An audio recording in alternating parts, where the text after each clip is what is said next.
And we're live here on Facebook and also on podcast as well. Welcome to those listening on Podcast Land. And hi, YouTube. Yeah. Rich, how you doing? I'm doing good, Mike. We're sitting in Rich's living room together. Office together. Hopefully y'all can hear us and that all this is going well. I think everything looks good on our end. I think we're good. Rich is checking audio now. Hey, yeah, we can. Good. Okay, we know we're good. So we're gonna get back in the show. We really don't have a ton to talk about this week. Not really, which is good because we've got busy baby Grace out in the other room, and we both got things to do today. We do. You got to meet my baby. I did. Yeah, you'll get to hold her in just a minute. We got to finish the show. Once we get done with the show, Rich hasn't held the baby because his wife is getting a little baby time, which she's been wanting for a little while. So she's excited about it. But you'll get to hold her and we'll get some pictures.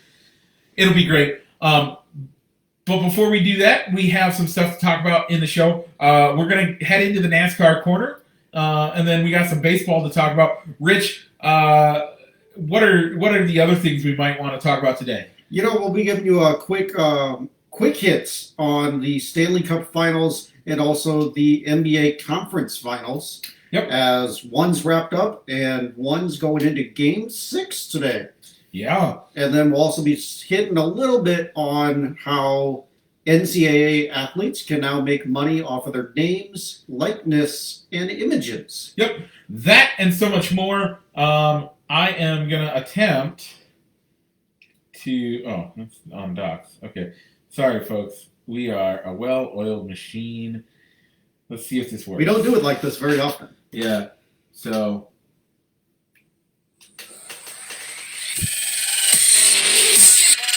Broadcasting live from somewhere in Iowa. This is Balls and Sticks, the podcast, with your hosts, Mike and Rich.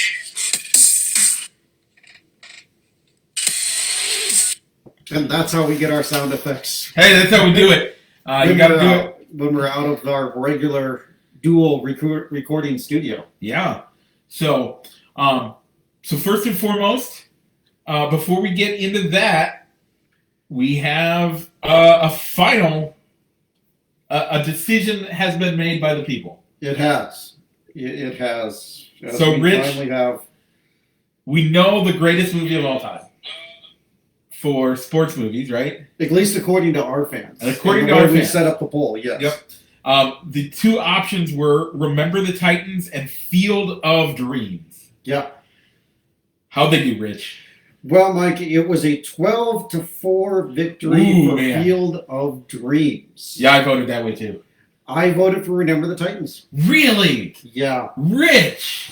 I can get into and maybe want to watch Remember the Titans a lot more than Field of Dreams. Okay, that surprised me. I thought, because you've been rallying for Field of Dreams for years on how you think it's the best baseball movie. I've mostly been rallying against The Sandlot for greatest baseball movie of all time.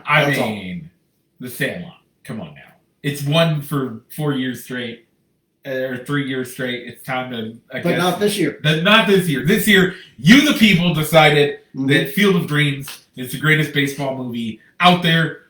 Okay? And now the greatest sports movie, I guess. And now the greatest sports movie out there. This week we're going to do one last...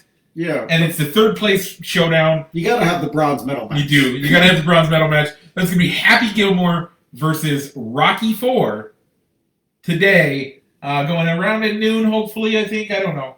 But look for it there. We might not get it out till tomorrow afternoon. I don't know. It'll get out there. It'll be out there, folks. So, yeah. I'm okay with those results. I think that movie, both of those top two movies deserve to be up there.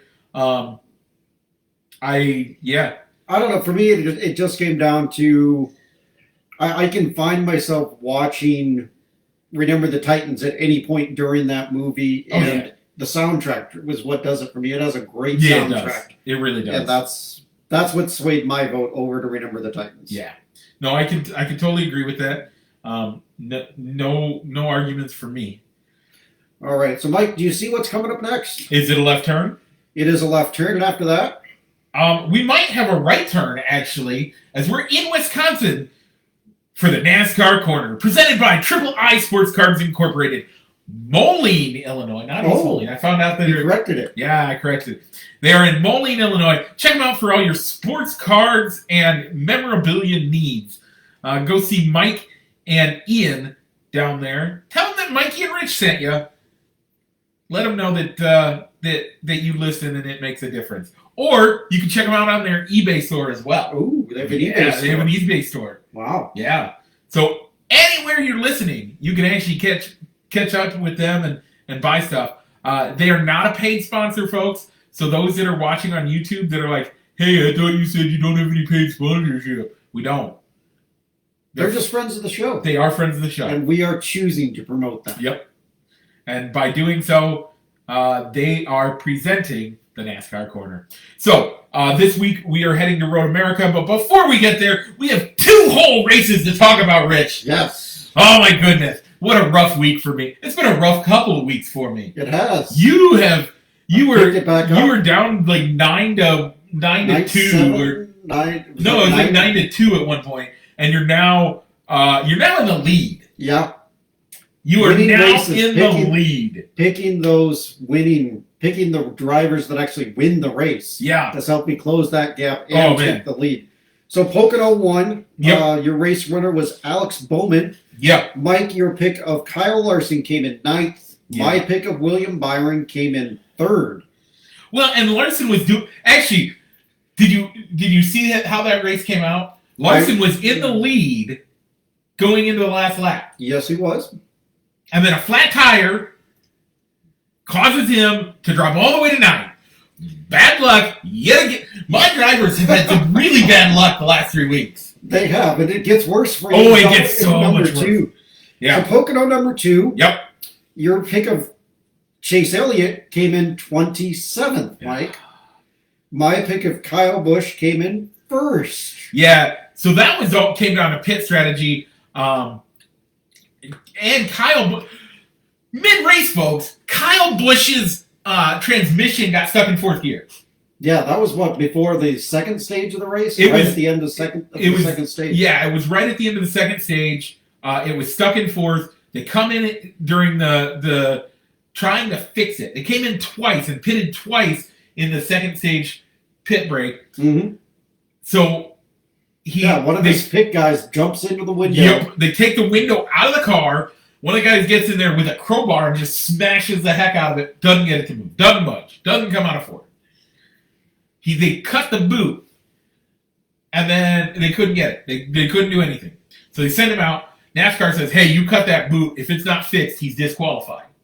Oh. Yeah. That's why they came in the second time. To fix the boot. To fix the boot. Okay.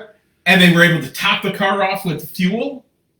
And when it comes down to a fuel mileage race, now here's the other part. So on the restart, 2 things. 1, starting in 4th gear, you are bogging that engine down. You don't actually use that much fuel on those low RPMs. Okay. So as he's accelerating, he's actually using less fuel from 0 to 110 than anybody else, because everybody else is slamming through the gears, and you got those high RPMs. Okay. He's using 4th gear, so his RPMs, it doesn't get up to speed as quick, but what it does is because it's lower RPMs, he's saving fuel on that acceleration. Okay. Then on top of it, he's stuck in 4th gear the whole time. So anytime he slows down, rather than the guys that are shifting into 3rd and then coming and getting those RPMs up and then going into 4th to stay in that power band, he's just stuck in 4th. So he's again saving fuel. So when it comes to a fuel mileage race, now all of a sudden, his handicap of not being able to come out of 4th is now become an advantage, because now he's using less fuel, and using that less fuel makes it so he can go longer. So he actually had extra ability to get further along in the race than if he wouldn't have had that extra fuel. Now, with this race, I know that Busch came from behind to win this race because what his teammate Denny Hamlin ran out of fuel. Yep. Chase Elliott ran out of fuel and was ahead of him. And there's one other car in ahead of him. So there was a whole bunch of guys that pitted at that stage break. Okay. And they were trying to go the last however many laps it was. Mm-hmm. And he was the only one that had saved enough fuel, and he pitted one lap later than them.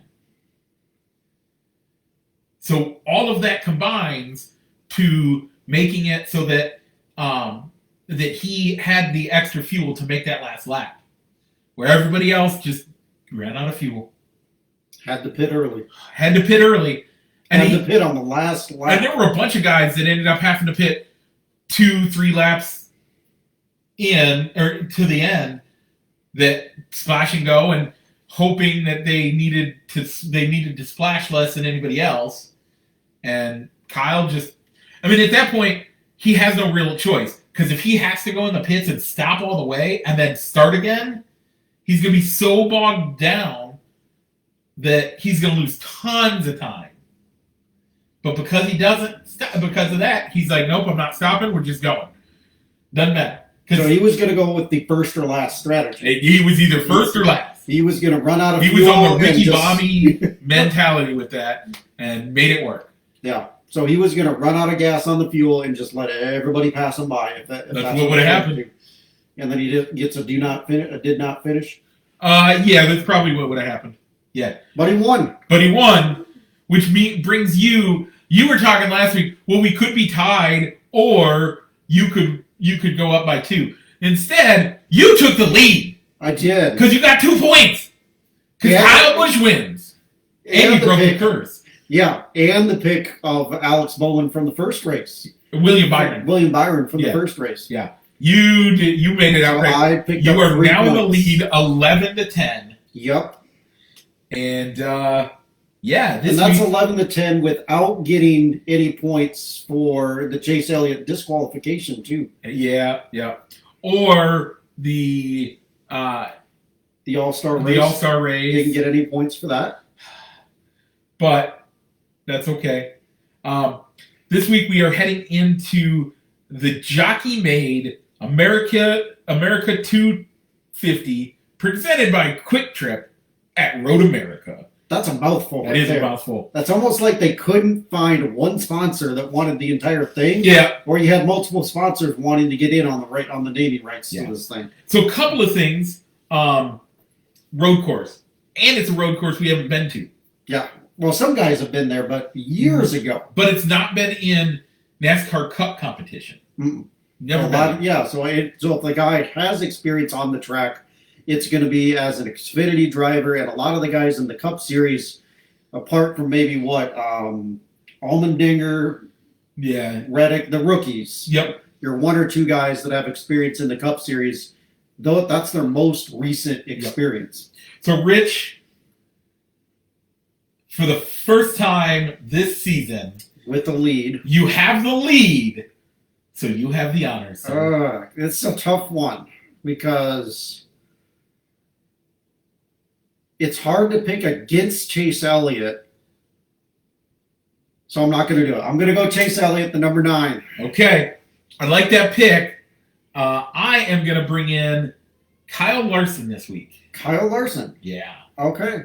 Yeah, we're going to go with Kyle Larson. Did you set up your fantasy lineup any different? No, I haven't messed it. I haven't touched it yet. Okay. We'll see if I get to it before. It was such a crazy whirlwind tour that we're on that I don't have much time, but we'll see. So there's that. And then you have a note in here about Trackhouse Racing buys Chip Ganassi. Yeah. No. NASCAR operation. What do you think?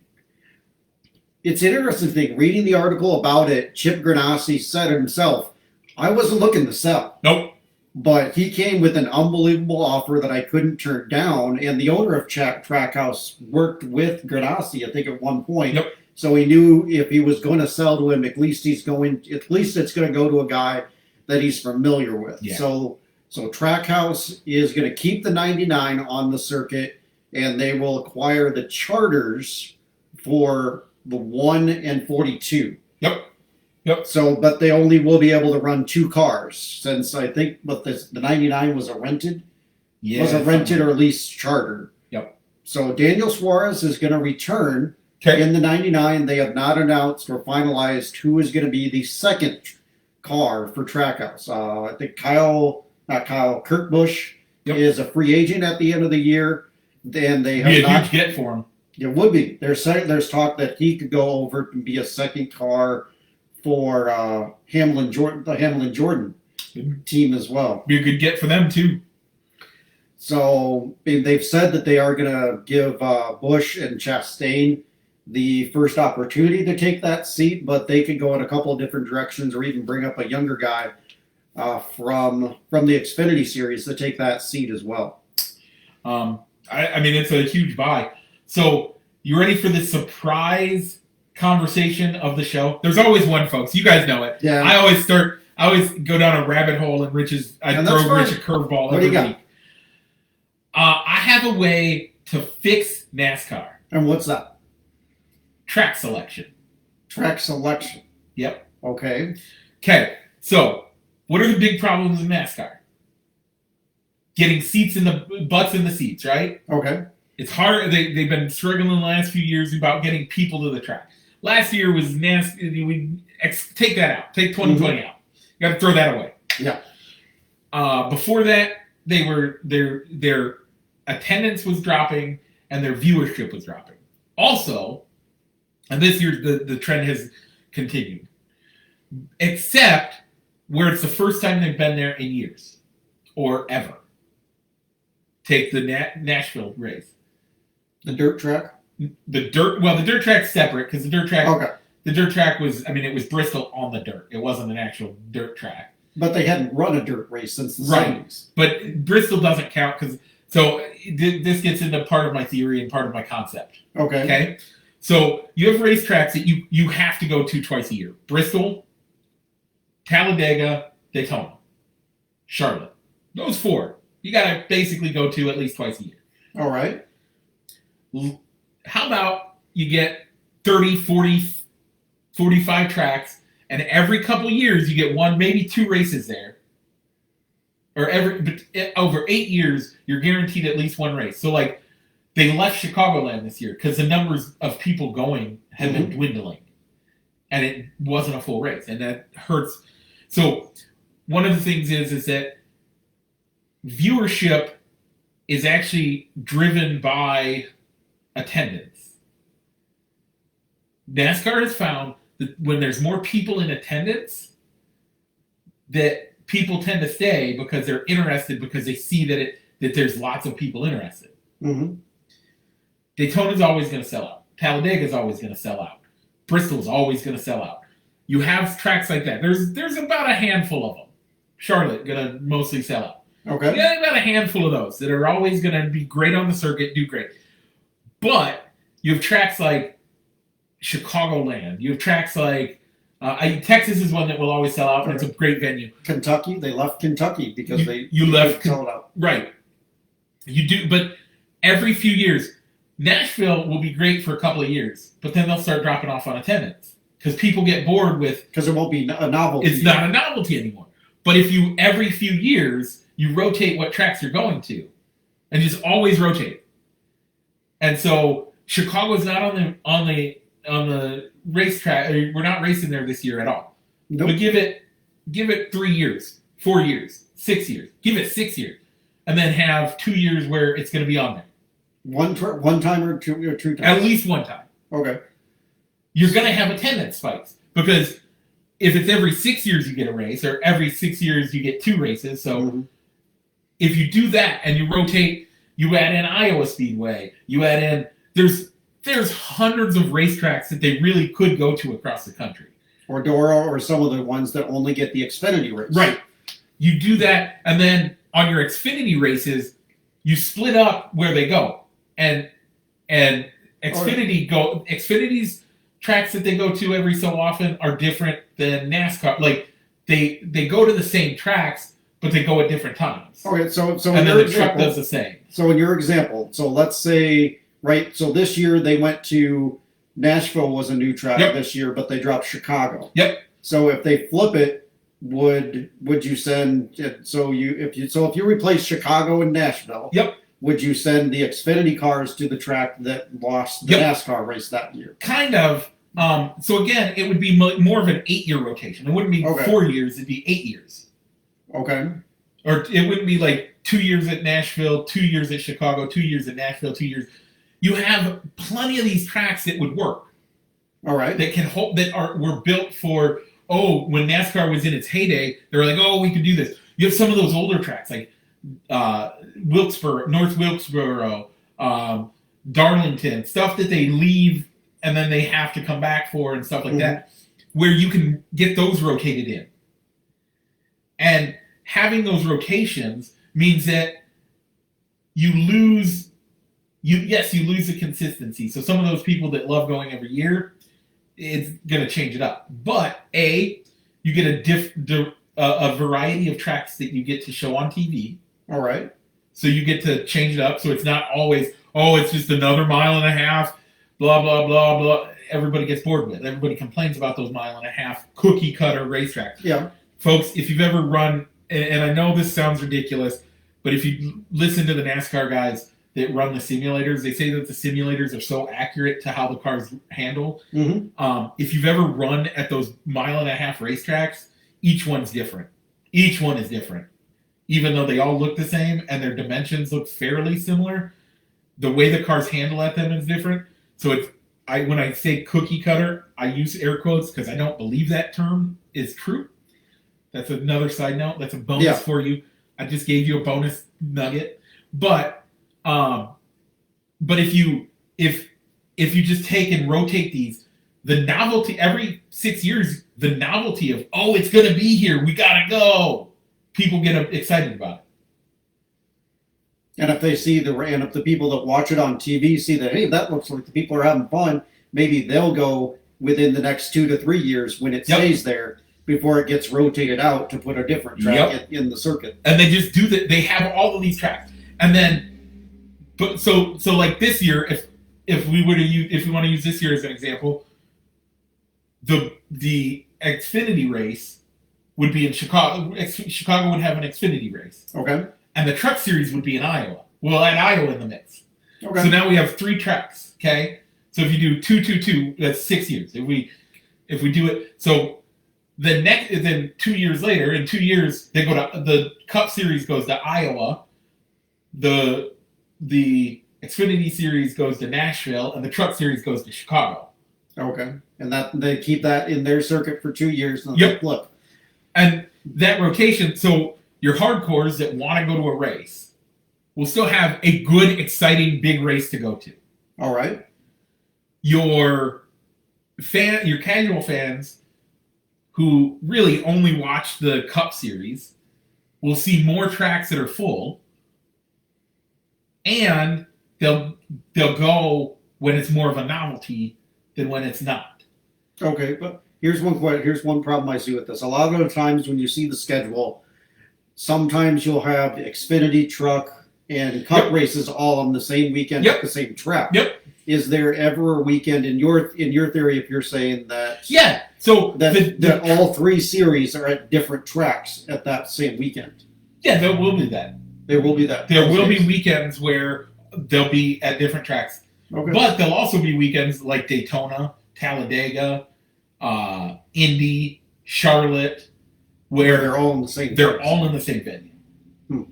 So yes, you can still have Kyle Busch win the Truck Series and the Xfinity Series, and then the Cup Series. Because that is one thing that you have been seeing these drivers do. Yep. Is that if it's a new track that they don't have experience with, you know what? They're finding a way to get into the truck race at that track before the Cup runs or in the Xfinity race, so they can get some time behind the wheel in that track. But you wouldn't have that at these tracks. You would only have it at the tracks that you go to every year.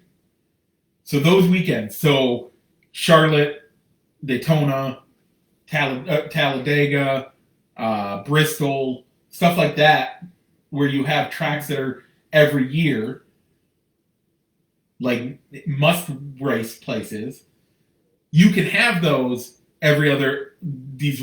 You can have all of the series at once. The other thing this does is it allows you to get more road courses. We have tons of road courses here in America. They just don't get used by NASCAR. And so we'd have the opportunity. So you could rotate in the different road courses. Yep. Instead of taking out a road course, instead of putting in a road course and taking away a more traditional oval race. Yep. So you could take off COTA off the schedule for a couple of years and put in a different road course. Yep. Or you could take it off and put in, you want to keep that variety. So so I just think that it gives variety. Every few years, it's going to be you're going to see tracks that you don't normally see, but that's going to be just a regular rotation rather than what they did and they're starting to do this. I think that's kind of where they're going with this concept, but rather than have what they did the 10, 15 years previous where, well, we're going to go to this track. There was a good 10 years in there where before the season before they released what the season was going to look like, you knew where they were going to go. Everybody knew everywhere they were going to go. It just was which weekend, and that's all it really was. And even half the time, that was predetermined. The Chicago race there was a Chicago race in September. There was a Chicago race in early June. You could narrow it down to about 2, 3. Daytona used to be every 4th of July. The Pepsi 400, the Coke 600 is Memorial Day weekend. You could count on all of those at those exact times every year, and you could write the. I was in a forum where we could write the schedule every year before they even released it. It's a novel idea, Mike. I do like it. I mean, there's tons of tracks that only the Xfinity Series goes to that you could easily put the Cup cars on there. Yeah. I mean, how great would it be if you and me and Solomon and the fans of the show could meet up at Newton, Iowa, and all go to a race together? It'd be fun. They've got the seating for it. It isn't like they need the hotel space for the drivers because everybody stays in their campers, don't they? Because they travel. For the most part, yeah. I think it'd be one of the best. It'd be a great way to expand the sport and get it better. It seems like they're trying to do similar things to that, but they haven't definitively said that's what they're doing.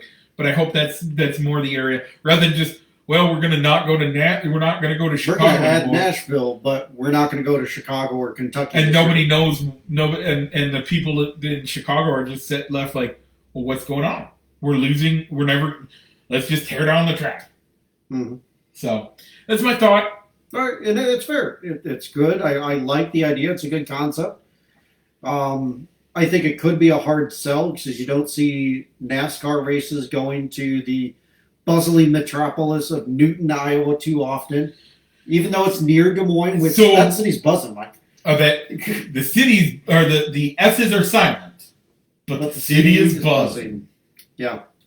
So, I just think it'd be a great. That's the only downside I could see if you're going to go to the towns that have. If they're going to go to the tracks that maybe only the Xfinity Series goes to, and replace a track from a larger metropolitan area. But think about things like Darlington, Richmond. Those towns are actually smaller than Des Moines. A lot of the tracks that they go to are smaller than Des Moines. There's a lot of history there as well. Okay. With Richmond and Darlington. That's fine, and I don't mind. I love the history of NASCAR. We can talk that all day if you want. But to say that the population center is the reason that you can't go there, that's not true. Okay. NASCAR fans will travel. NASCAR fans love to travel and camp and drink beer from 7 in the morning until they pass out at the end of the night and do it all again the next day. So I'm telling you, that's how to fix NASCAR. Whatever France is running it right now, or whoever's listening, like, seriously, guys, this is how to fix it. I think I'm going to actually write out an article and kind of do a little bit more research even, and bring in solid names and show and which tracks could be rotated in and out. Yeah, kind of show present 35, 40 tracks that you could rotate in and make it a 5, 6, 8 year rotation, and just say, yes, Chicagoland Motor Speedway, we are not going to have a Cup Series race there for 7 years, but don't worry. We're coming back. We're coming back, and we're going to put other races there. You just got to trust us. And I think it would be a great thing for NASCAR, for the communities that build those tracks, all of it. You got to get the track owners on board too. Oh, I think the track owners would be. Okay. I think because again, it will get more butts and seats. Because it'll be a novelty for 2 to 4 years, and then when that wears off, you can rotate and swap in a different track. So it's not a far. Not one of my crazier ideas. No, it makes a lot of sense. Okay, so you're ready to keep making left turns, but this time around the baseball diamond. I am. Let's do that. So, folks, this week's was a rough week for our Cubs. Oh my goodness, it was a rough week. We are talking 6 losses in 6 games. And I think that's the first time in our show's history that they've gone winless from show to show. Yeah. It was bad. It was bad, folks. And apart from Wednesday's game, it was the magic ran out on the bullpens. Oh, yeah. Because the starting pitching was there. Yeah. You can't... last night's game, the bullpen did all right. Actually, the bullpen did great last night. Yes, they did. Last night they did. Yeah. So let's take this game by game a little bit. I mean, hit the Dodgers, and you think, hey, maybe we can get a split against the Dodgers. Yeah, and that was what we were looking at. That's what was giving me the hope for this week. That's why I gave LA. I thought we were going to get a split in LA. No, we haven't won a game since, folks. Well, I don't know. I'm choosing to look at Saturday's game as a tie. Because the bad umpiring on the field on the Jason Hayward home run. Jason Hayward doesn't hit many home runs, folks. Why are you going to take one away from him? It was an opposite field home run. The third base umpire staring down the line, calls home run. Yep. The broadcasters knew LA's probably going to challenge this one. Home plate umpire reverses the call and says, nope, it's a foul ball. Chicago has to challenge, and there wasn't enough video evidence to declare it a home run or really a foul ball. So because of there not being enough interference to overturn the call on the field, the home plate umpire's call a foul ball stood, even though it probably should have been a home run like the third base umpire called for it. Yep. And then in extra innings, Cody Bellinger hits a walk-off tie. It was a walk-off tie. But technically in the record books, on the record, it was a walk-off home run. Walk-off win. A walk-off win. Yeah, I can agree with that. But in the record books, still lost. And then Milwaukee was just a complete disaster in Milwaukee. How do you have a 5-0 lead? It was 7-0. Oh no! On Wednesday. Yeah, it was 7-0, and then blow it and lose 15-7 because Jake Arrieta couldn't find the strike zone, and then the bullpen, a gassed bullpen, just ran out of gas. Yeah. And even Friday would have been Monday night's game. Yep. The Kyle Hendricks team kept him in the ball game. Kept him in the bullpen. The bullpen came in and got it into the 8th inning where it was tied. And then they put up a 10 spot in the 8th inning and win 10-4. What do we need to do? At this point, I really don't know. There was a lot of the blogs or people commenting on the blogs that I follow on the Twitter were saying that, isn't it kind of funny that they're choosing to rest players or give them a scheduled day off in the biggest series right now against the Brewers. Yep. But you're resting Contreras because it's time for him to have a day off. And KB comes down with a nagging injury, and you're going to give him the time off. during a big series against Milwaukee, and Rizzo miraculously has back spasms and he can't play. Here's my thing, though. What's the biggest truth about baseball? It's a long season. Yeah. One series, as much as it is a huge series, does not the season make. Correct? It can be a turning point in the year. Turning point, but it doesn't. A series is not made or broken by one series. Yeah. No, by all means, I wasn't agreeing with these people that were saying, isn't it kind of curious that they're choosing the rest of these players in the biggest series of the year? I can understand that, but all I'm saying is that it doesn't have to be that way. Okay. That is not the end all be all. That is not the way. No, I can understand what they're saying. I don't agree with it.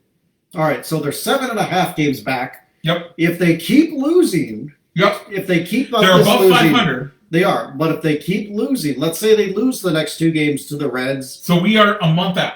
They're at keep her going here. They're now at 500. Yep. And they flip-flop places with the Reds in the division standings. They would drop from second place to third place. And not including what the Brewers may or may not do, they would drop 8.5 games back. Okay. Pending the results of what Milwaukee does at the same time. And then they go into a series with St. Louis before they close out of the All-Star break. And they could lose more ground in the division if they can't beat the Cardinals. Yeah. Now, they do have an easier schedule. Yep. After the Milwaukee series, as they don't have to face as many winning teams. June was a rough month. Facing so many good baseball teams. Okay, so here's the thing. We had one terrible week in June, right? Yeah. The rest of June was mediocre. Not great, but mediocre. They were still a 500 team before that. I think they were even slightly above 500. For the month, I believe they went like 12-16, I think they said, out of the month. Right. And five of the last ones were losses. Mm-hmm. 4 of them. 4 of the last. So if they split those games, then they're 500. They're 500 in June. They're 500 in June. Everybody's throwing this panic symbol up because we lost 6 games in a row. You and I have been fans for how long, Rich? Yep, exactly. Since before we can remember. We were babies when we started following the Cubs. Yeah. Because that's, as a Cubs fan, where we're at, you're born into it. Mm-hmm. Mm-hmm. We've been following them. How many times have we seen one series where we look like the greatest team ever? One 6 game, winning 6 in a row. And you feel like you're on top of the world. Mm-hmm. But your season is garbage at the end of the year. Yeah. And how many times has the opposite come true?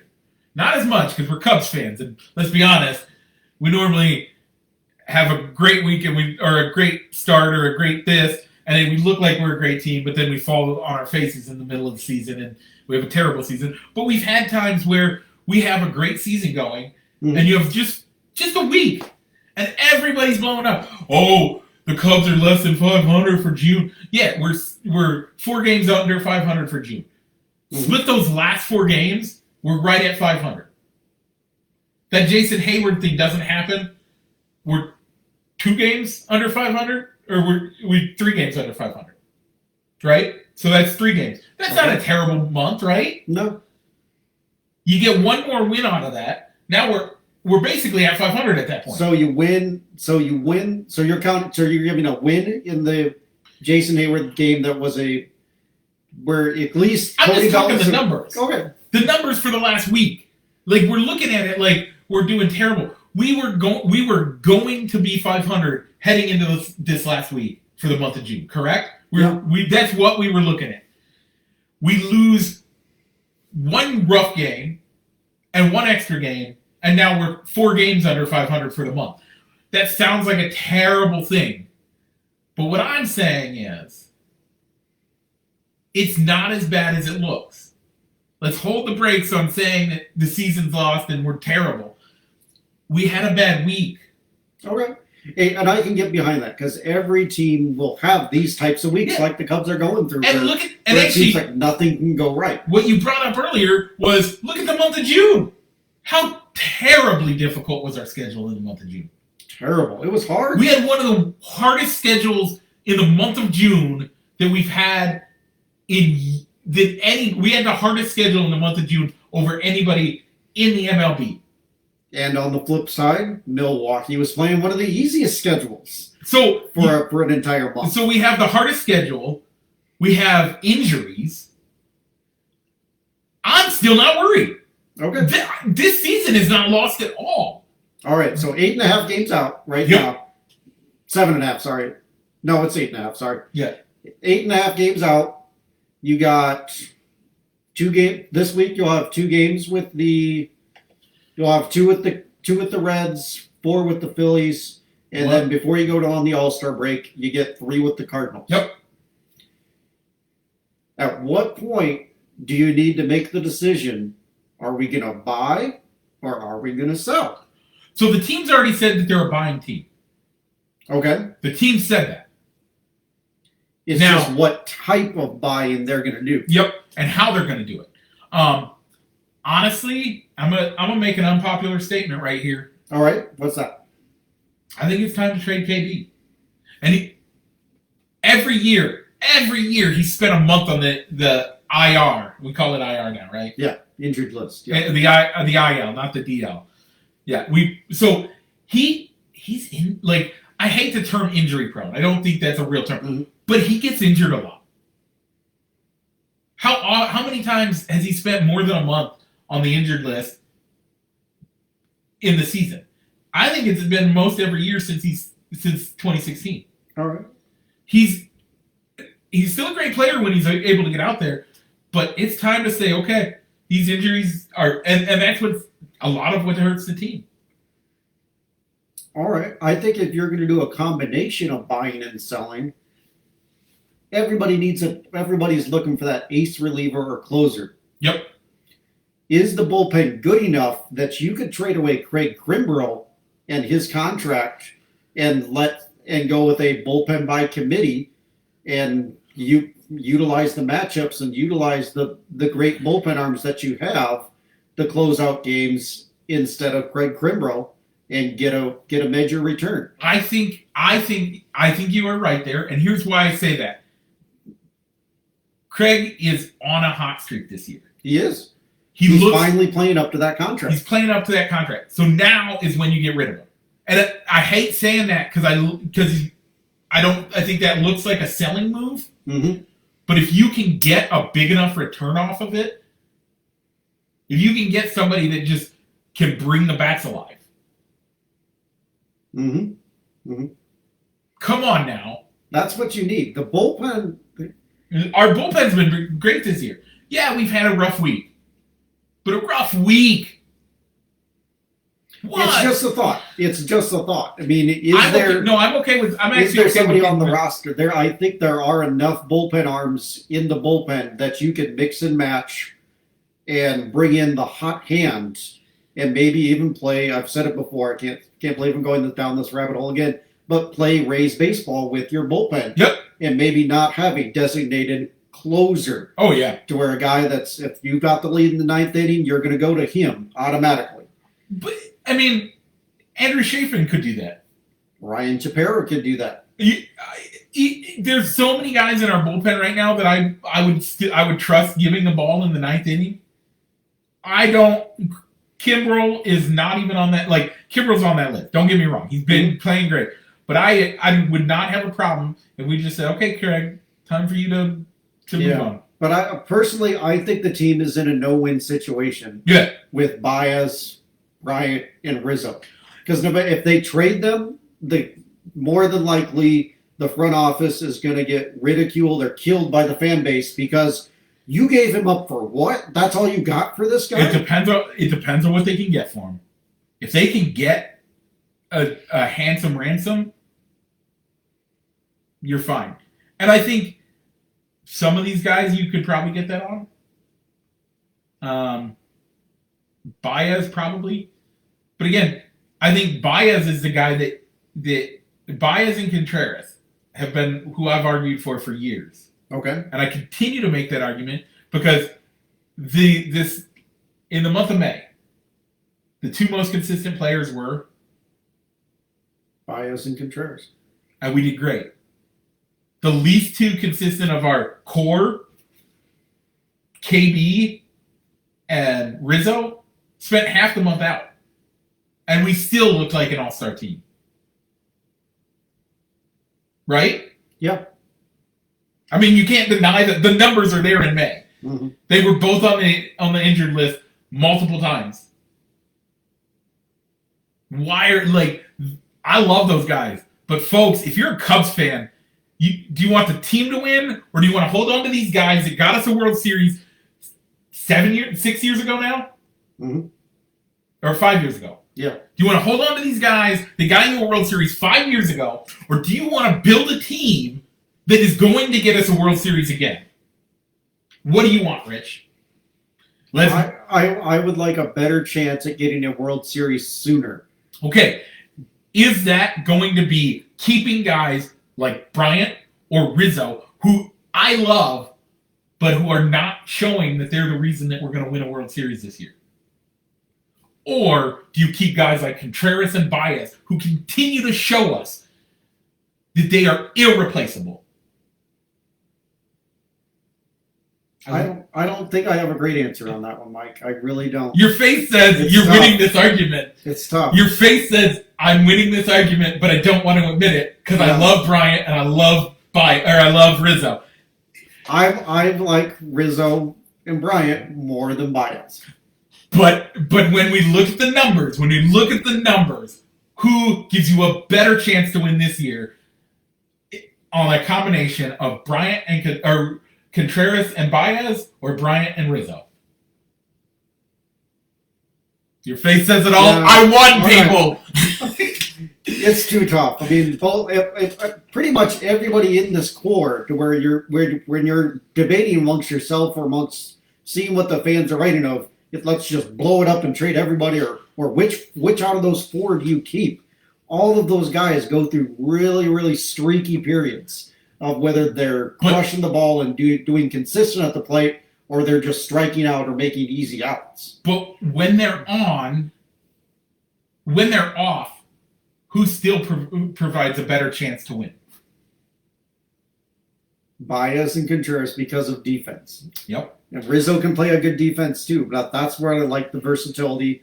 Even if KB isn't producing at the plate, at least he's giving you lineup flexibility because you could put him multiple places across the diamond. That's true. To keep this bat in the lineup and allow you to get the hotter hand in the lineup at third base instead of, and then you can put Bryant out in the outfield.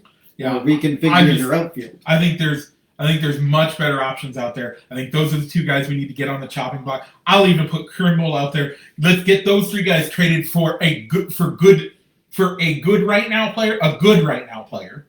But if you're trading, and get a ransom, get a king's ransom in the for prospects. Okay. But I think if you're trading one of the core players, I think that's too much of a signal of you're punting on this year. It depends on how you do it. It depends on what you get back. If you get key players in key locations, and outfield is fairly well handled right now. We could use a everyday left fielder, but Hayward in right, Happ in center. Who you gonna put in left? We get a really solid left fielder and a guy that can handle his own at first base, a good first baseman.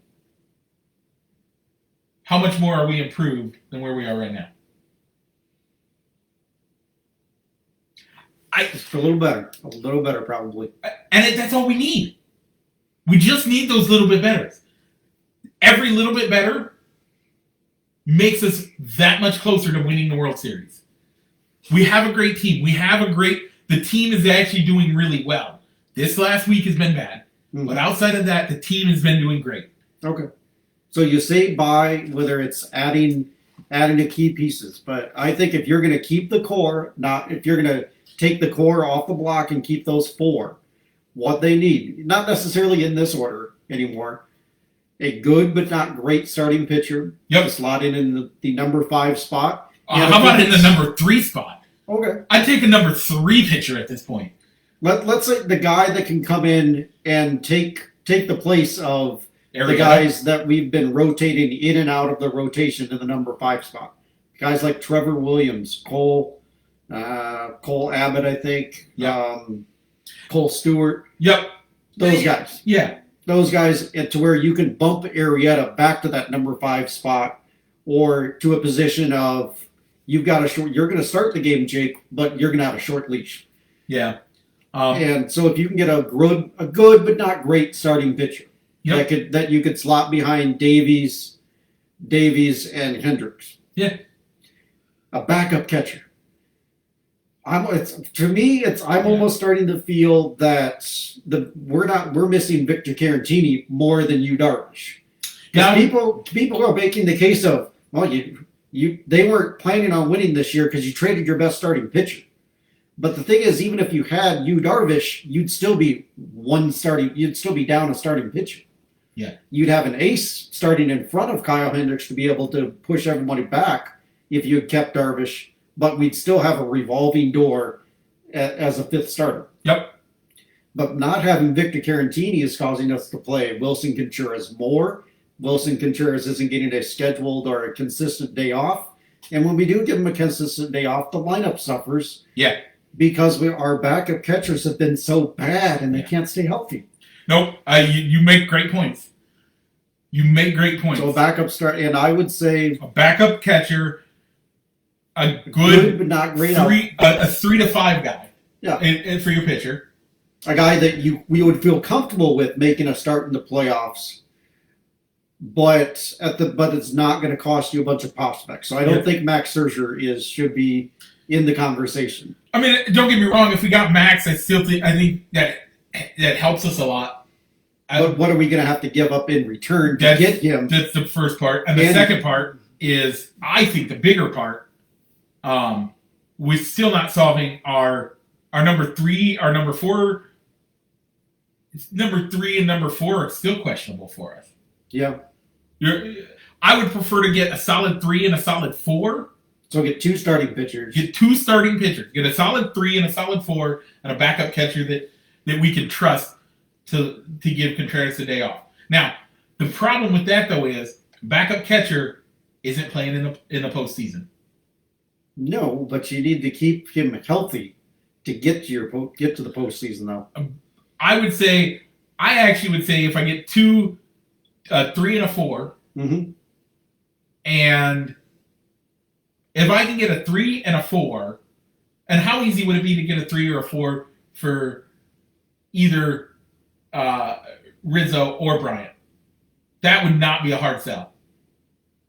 And that looks like it's a buying move because, follow me on this, it looks like because you're improving where your weakness is and you're holding fast where your guys that when they're out of the lineup, they're not making, it doesn't make as much of a difference. So if you put you could easily get a 3 or a 4, or you could get 2 3s for either one of those guys, I would bet.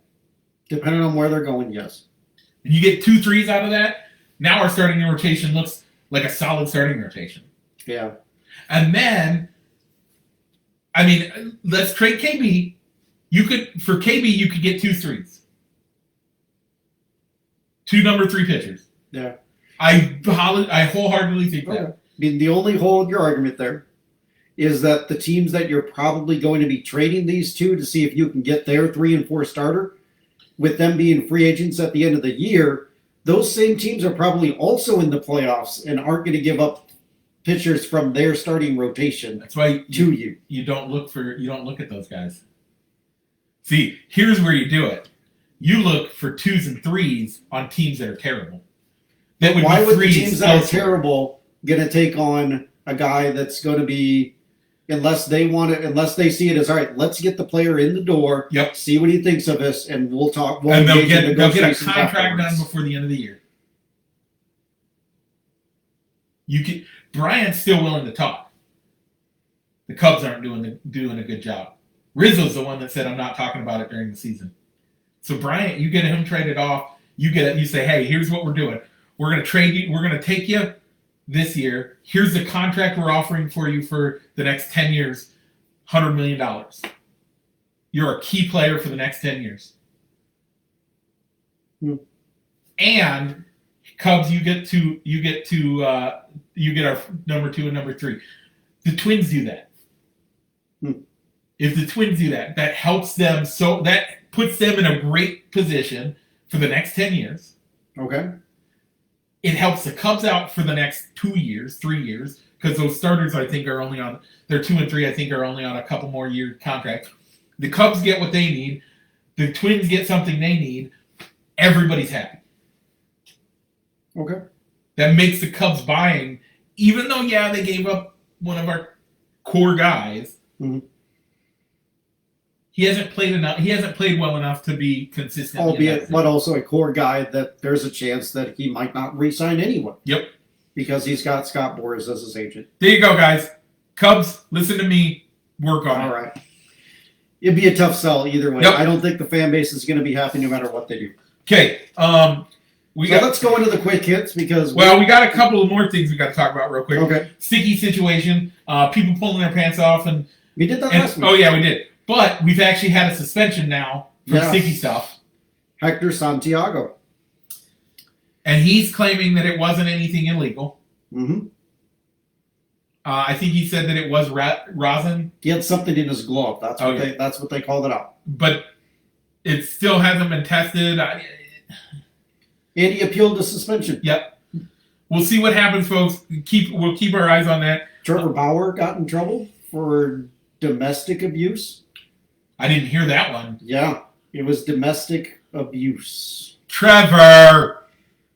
Domestic abuse. And the thing is, the team wasn't going to put him on before. They said Major League Baseball was going to look into it, but they weren't going to put him on administrative leave or any sort of leave. So he was scheduled to make his start this weekend until MLB stepped in and said, nope, you're going on administrative leave until we can fix this. So it's not looking good for Trevor Bauer. Trevor Bauer.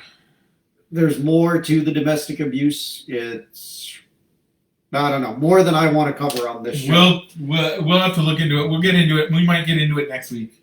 Yeah. We'll talk about it next week. Still a lot to know. Yeah. It's way early. Okay, let's get into the quick hits because we really have been. I do this every time. We do. Expected. NHL. Montreal versus Tampa Bay. You got to pick. I gave you the pick. I know. The magic ran out for the Canadians, it's looking like. Tampa Bay looking to sweep on Monday's game. I don't think they'll do it. I think Montreal will get at least one game in. Mm-hmm. But Tampa Bay's looking great. Looks like I'm getting a free meal out of it here soon. That's all right. NBA playoffs. The Suns beat LA. Yeah. We are guaranteed to have two small market teams now. And the other thing they pointed out is that this will be the first NBA championship, first NBA finals where nobody has ever not won in NBA finals. Wow. This is going to be exciting. No matter whether it's Milwaukee or Atlanta advancing. Yep. I actually think I'm going to watch the finals now. Ooh. Because of these guys these teams being in. I love these small market teams doing it. And then finally, folks, before we get on to how are the Bucks? Okay. How are the Bucks and the Hawks doing? The Bucks are up 3-2. Game 6 is tonight. Check it out. I think it's on ABC. I believe. It's either on ABC or ESPN. It's one of those. TNT, I think it might be. Oh, is it TNT? It might be the TNT TBS series. Okay.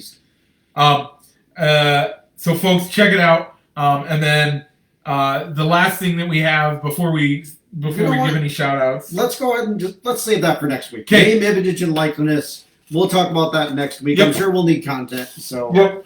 Folks, if you are watching us on Facebook, you just want to listen to us while you're driving 5 hours to get to see your friends and family and introduce your baby to them. check us out anywhere you get your podcast. We are on Google, Apple, Spotify, most of the major places you find it. You can find us there.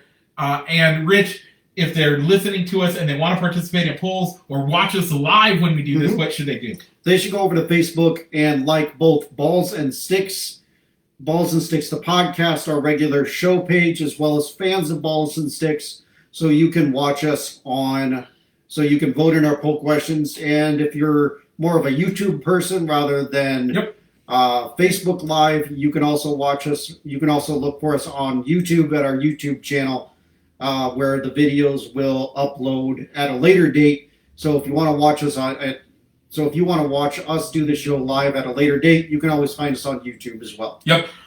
This week it'll probably be Monday. We're recording Saturday. If you're looking for us, it was late this week. I'm in the Quad Cities. I'm not at home where I have my home network, so I can't do it all right here. But folks, thanks for joining us, and happy birthday, Merica. Oh, I got others too. Oh yeah, you got two. Yeah, I got two. Yeah. Happy birthday to my mother-in-law, Karen. She celebrated a birthday on July 1st. On 29th, right? Her 29th birthday, right? Yeah, 29th. Yeah, happy 29th birthday. Several anniversaries of the 29th birthday, but yeah. Happy 29th birthday, Karen. Yeah, and my mom's birthday is tomorrow. How can a 28-year-old have a son your age? I don't know. How does it? I don't get how it works. The miracles of science. The miracles of science. Happy 29th birthday to both you ladies. In all seriousness, happy birthday, Karen and Pam. Yeah, happy birthday, guys. So, folks, that'll do it for us. I gotta roll that out. Yeah, don't I? Put some music on there for the folks that listen to us on the podcast. Yeah, I gotta do that.